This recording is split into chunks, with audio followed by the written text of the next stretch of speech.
بسم اللہ الرحمن الرحیم۔ السلام علیکم دوستو، آگے بڑھنے سے پہلے اگر ہو سکے تو لائک اور سبسکرائب کا بٹن ضرور دبا لیں، شکریہ۔ مولوی فضل الرحمان کی JUI کو PTI کے ساتھ نہ بیٹھنے کی ہدایت۔ مولوی فضل الرحمان نے کہا ہے کہ PTI کے ساتھ حکومت میں نہیں بیٹھیں گے۔ ANP اور HDP سے کوئی اعتراض نہیں ہے۔ جوید اقبال کا کہنا ہے کہ مجھ پر خواتین کو ہراساں کرنے کا الزام بے بنیاد اور لغو ہے۔ طیبہ گل کے الزامات سے متعلق سوال پر ناراض ہوتے انہوں نے کہا کہ طیبہ گل کا معاملہ عدالت میں ہے، اس پر کوئی بات نہیں کروں گا۔ رانا ثناءاللہ نے کہا ہے کہ عمران خان جیسے شخص سے بات ممکن نہیں۔ دھرنا کنٹرول کرنے سے متعلق سوال پر رانا ثناءاللہ کا کہنا تھا کہ آنسو گیس مظاہرین پر برسانے کے لیے جدید طریقہ اختیار کیا جائے گا۔ یمن کی سپریم سیاسی کونسل کے سربراہ مہدی المشات نے اس بات پر زور دیتے ہوئے کہا ہے کہ یمن جنگ کے طویل ہونے کا ایک سبب خود اقوام متحدہ ہے۔ سلامتی کونسل اور اقوام متحدہ سے مطالبہ کیا جاتا ہے کہ وہ یمن جنگ سے متعلق اپنی پالیسیوں پر نظر ثانی کریں۔ صدر اسلامی جمہوریہ ایران کے خطاب کے حوالے سے عالمی میڈیا پر خاصی سرگرمی دیکھنے کو ملی۔ فرانس 24 نیوز نے صدر رئیسی کے خطاب کو اس انداز میں پیش کیا کہ صدر رئیسی نے کہا کہ ایران ایٹمی ہتھیار نہیں بنانا چاہتا۔ دنیا اس خطاب کی منتظر تھی۔ سندھ کے سیلاب زدہ علاقوں میں وبائی امراض نے پنجے گاڑ لیے۔ گزشتہ 24 گھنٹوں کے دوران 3 سیلاب متاثرین کا انتقال گیسٹرو کے باعث ہوا ہے۔ مرنے والوں میں 2 مرد اور 2 خواتین شامل ہیں۔ اسلام آباد ہائی کورٹ کے چیف جسٹس کا PTI کو اسمبلی واپسی کا مشورہ۔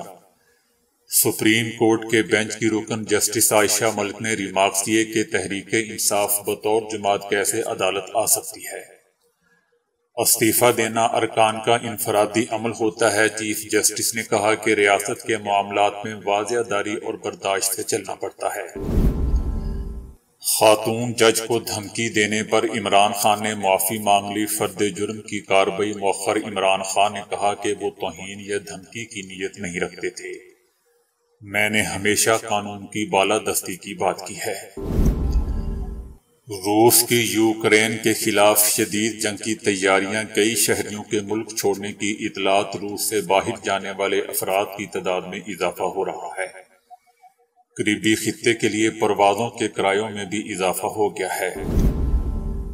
بلاول بھٹو زرداری کا کہنا ہے کہ بھارت نے سیلابی تباہی پر کوئی مدد نہیں کی، نہ اس کی توقع ہے۔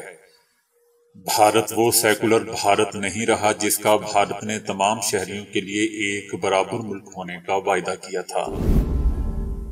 ایران میں مہسا امینی کی موت پر مظاہرے جاری۔ پولیس اسٹیشن نظر آتش، انٹرنیٹ سروسز معطل۔ 22 سالہ خاتون کی موت کے بعد جاری مظاہروں میں کمی کے کوئی آثار نہ نظر آنے پر حکام نے انٹرنیٹ تک رسائی کو محدود کر دیا۔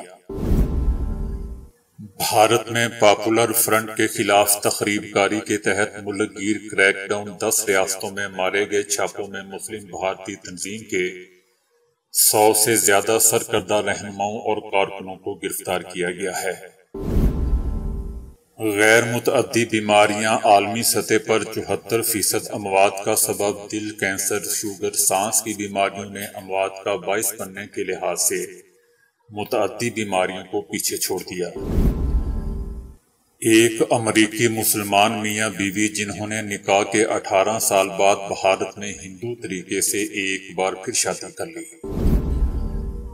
آدمی نے 3 انچ قد لمبا کروانے کے لیے 1 کروڑ 67 لاکھ روپے قرضہ لے کر سرجری کرا لی۔ امریکہ میں ایک آدمی نے $75,000 یعنی پاکستانی تقریباً 1 کروڑ 67 لاکھ روپے کی خطیر رقم قرض لے کر اپنے قد میں اضافے پر اڑا دی۔ تو دوستو ابھی کے لیے اتنا ہی۔ ویڈیو کو لائک اور شیئر کرنے کا بہت بہت شکریہ۔